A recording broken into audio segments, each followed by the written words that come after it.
Central Bank of Nigeria says the Naira is undervalued as shows of price stability. Presidential Tax Committee proposes payment of taxes through unstructured supplementary service data and others. Plus, U.S. crude oil rises 1% after winter storm hits domestic production. And on the program today, we are taking a look at fiscal policy efforts towards a better revenue generation. And our guest is Babatunde Oladapo, Executive Secretary at the West African Tax Administration Forum. The program is Business Express, reaching you from Abuja, Nigeria's capital. I am Benny Adams, your guide.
Nigeria's economy no doubt faces challenges in terms of revenue generation, with a reliance on oil and a large informal sector contributing to challenges in capturing potential tax sources.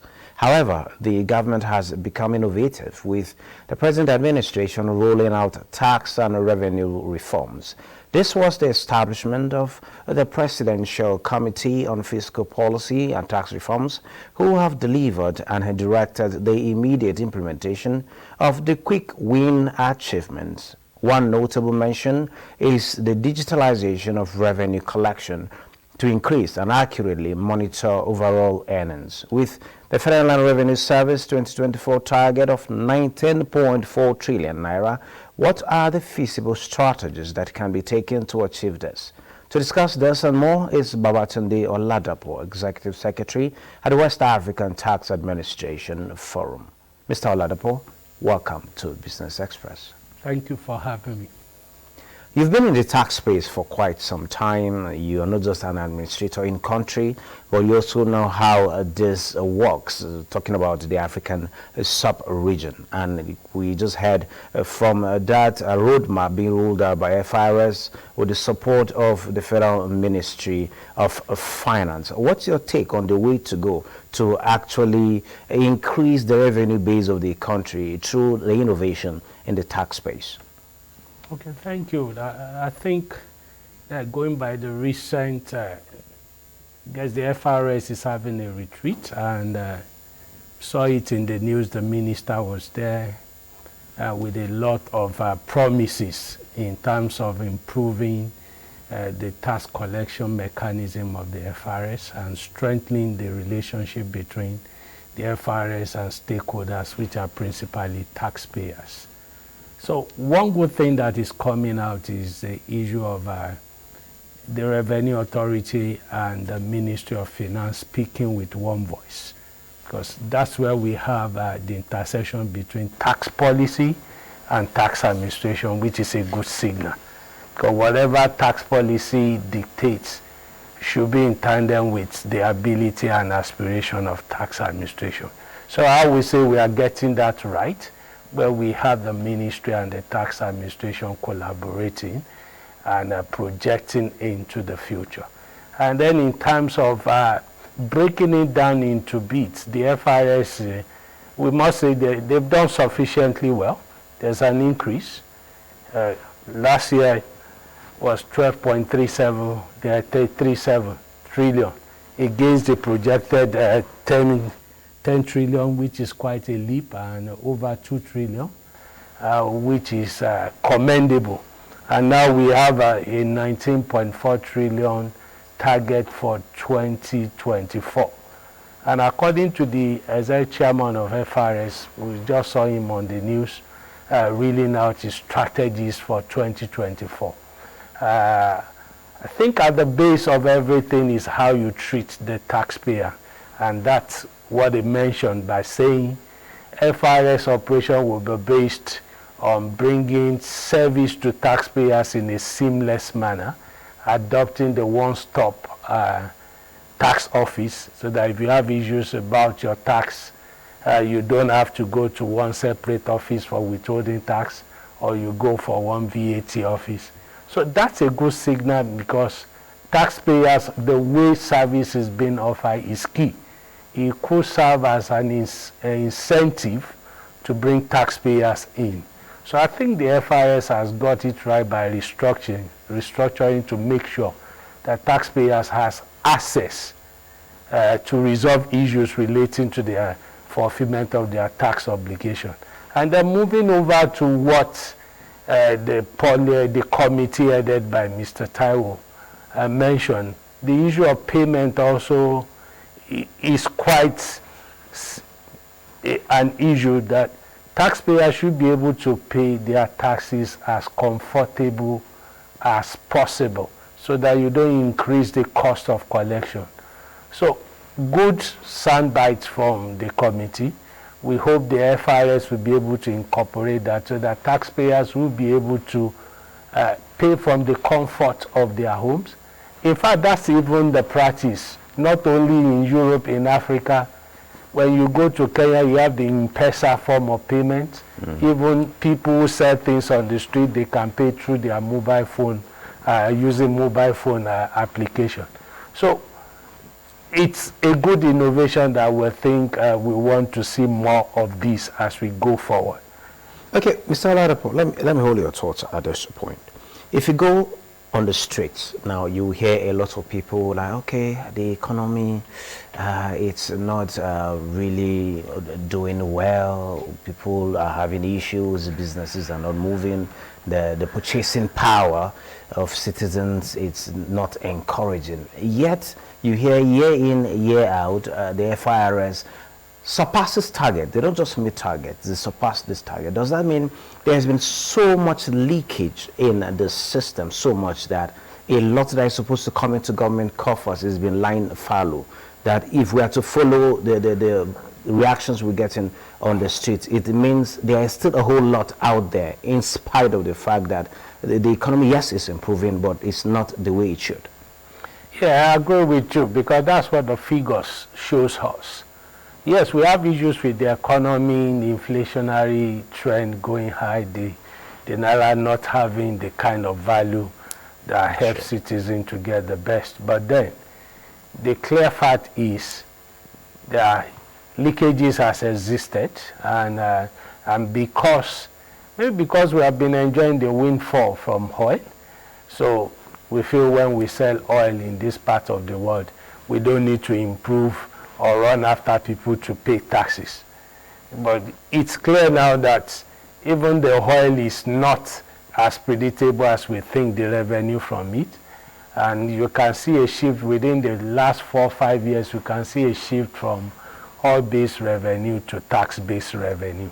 So I think I agree with you. Yeah, there have been leakages, and the government over a few years has been doing things to bring in technology. Because it may not be outright like the tax revenue is going to people's pocket.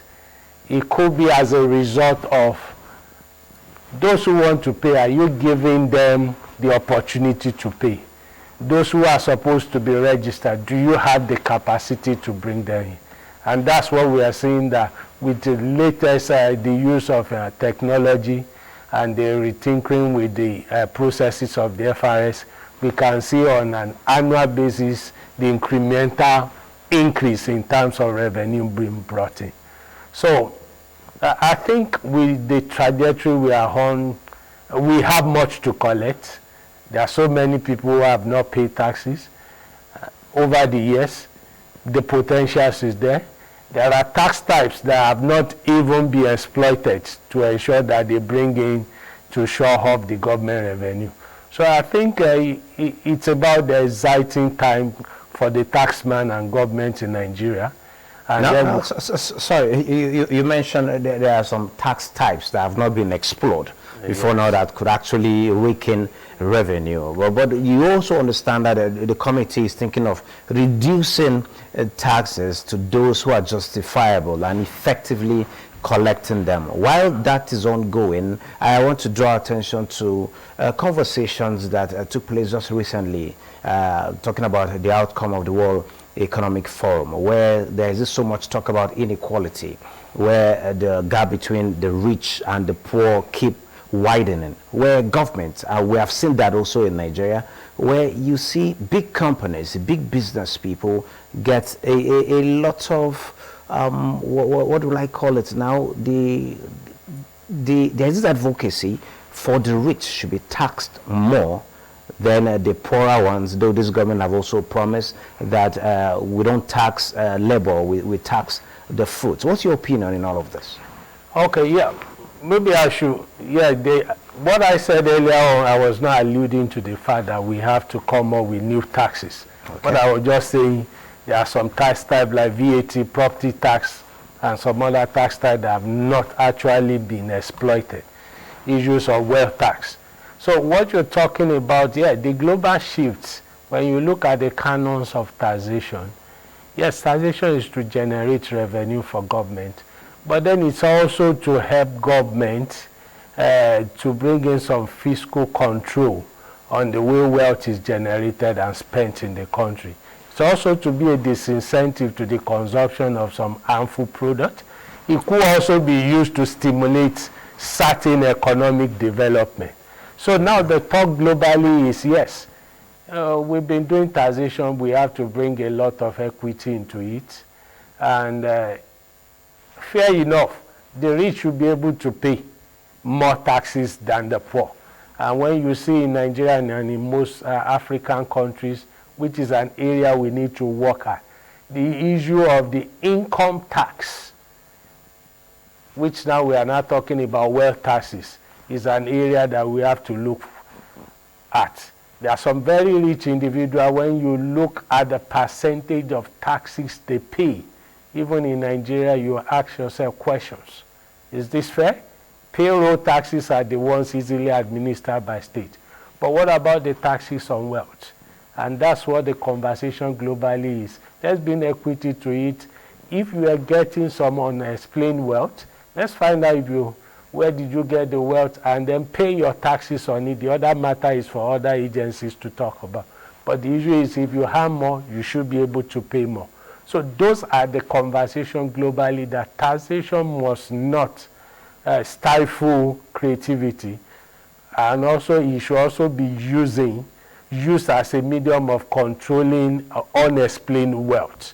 So I think Nigeria is involved in that discussion, and as we go forward, I'm sure we'll be seeing some innovations that will help us to track and tax unexplained wealth, and to make sure that those who have more pay more, and those who have little are protected. Like what it is. And then also I want to quickly bring this up. When you look at the payee administration in Nigeria, the government has done well. There are some certain bracket of people should not pay taxes. But the question is the awareness there? Do people know? Some of them still go about being harassed to pay personal income tax. Their employer deduct it on the, because people earn like 20,000 per month, less than 40,000. The law allows them certain relief from such. And I think the education part of it has to be put in place. And I think the issue of enforcement, and I also think the issue of collaboration between the Apex Tax Authority, that's Federal Inland Revenue Service, and the State Board of Internal Revenue has to be strengthened. Because when you look at the percentage of taxes coming from private wealth, we are still far behind. Yes, now we had the central bank governor yesterday at the NASG outlook for the year mention the handshake between monetary policy and fiscal policies to ensure that the economy gets to come back and grow as it should. Now, so much has been done at the center, talking about at the federal level with all the reforms. What should we be expecting from the subnationals? Yeah, so this is a federation. I suppose, yeah, there should be, the states meet at the center. There are forum for discussion like the Joint Tax Board, the body of a Commissioner of Finance of states. They have their own meetings. I think we need to strengthen that. It's still Nigeria we are talking about, because at the center provides guidance for what happens at the state level. So I hope to see an increased collaboration. And when I bring it back to the tax administration part of it, which is my key focus here, I think the apparatus of the Joint Tax Board in terms of the policies suggested, there should be enforcement, there should be the willingness to contribute to make sure that, yes, everybody gets a fair deal across board. So we hope to see enforcement. Like when I go out, even within the city, you still see some gentlemen harassing people and on the road. Yeah, it's strange. I've been involved in what the JTB did during my career. We provided some support from the FRS, and there are resolution passed to discourage the use of all these nuisance taxes. But you still see those guys around harassing people all over. So the state and the federal government, they need to collaborate more. We need to find out a mechanism that will be fair and certain, so that, because I know the fear is what comes to us. That's what brings all those things you see around. If we can have a structure that assures that, oh, whatever revenue we get, you get your own share, just like the FAC formula. More like what the Fiscal Reform Committee is proposing. Let FRS be the sole body to collect and remit appropriately to the other sectors. Is that what you're saying? Yeah, it shouldn't be a bad idea, but we need to trust ourselves. Our fiscal federalism, we need to strengthen it. But for us to gain the best of things, we need to look at a centralized system. It's easy to track. The issue of transparency is there. Everybody can see the figures coming. The issue of monitoring is there. So I think if we are sincerely interested in not living off borrowings from external parties, we should be thinking of that kind of setup that allows us to be sure that, yeah, this is where the revenue comes in, and then everybody gets what is brought in according to the source, just like the derivation formula we have in place. Thank you very much, Babatunde Oladapo, for sharing your thoughts with us at this particular point in time. Thank you for having me. You're welcome.